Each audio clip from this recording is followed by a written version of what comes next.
এটা আসলে বলে তো শেষ করা যাবে না। বিকজ আমি আজকে যেখানে আছি, যাই করছি পুরোটাই আমার জন্য। কিন্তু মা ছাড়া আসলে জার্নিটা কখনোই পসিবল হতো না। যখন থেকে অভিনয় করা শুরু করলাম, এরপরে ১ম বার অ্যাওয়ার্ড শোতে আসা। এর আগে কখনোই আসিনি বা এত মানুষের মাঝে আসতে আমি বেশি একটা কমফোর্টেবলও না। আমার ওই যতটুকু বাহাদুরি এটা আমার সেট পর্যন্ত, যেখানে আমি অভিনয় করি, যেখানে আমার শুটিং হয়। কিন্তু এর বাইরের জগৎটা আসলে আমার খুবই বাসাকেন্দ্রিক বা আমি আমার একদমই নিজের মানুষদের মাঝে থাকতে পছন্দ করি। এখানে আমি যতগুলো চেহারা দেখছি সব নিজেদের মানুষই।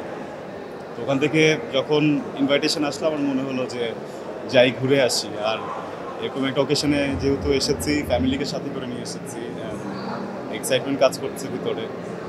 এটা আসলে বলে তো শেষ করা যাবে না। বিকজ আমি আজকে যেখানে আছি, যাই করছি পুরোটাই আমার জন্য। সো এটা নিয়ে বলতে গেলে হয়তোবা অনেক কিছু বাদ পড়বে, তাই না বলাটাই ভালো।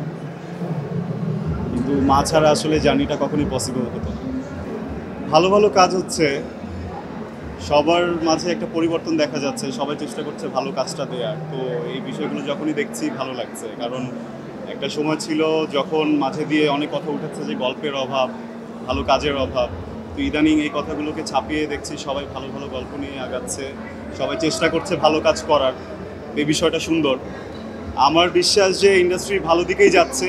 ইনশাল্লাহ সামনে আমরা আরও ভালো ভালো কাজ উপহার দিতে পারবো। অ্যান্ড শুধু আমি বলেই না, আমার যত কলিগরা আছেন, যত অভিনয় শিল্পীরা আছেন, সবাই সবার জায়গা থেকে চেষ্টা করছেন ভালো ভালো কাজ করার।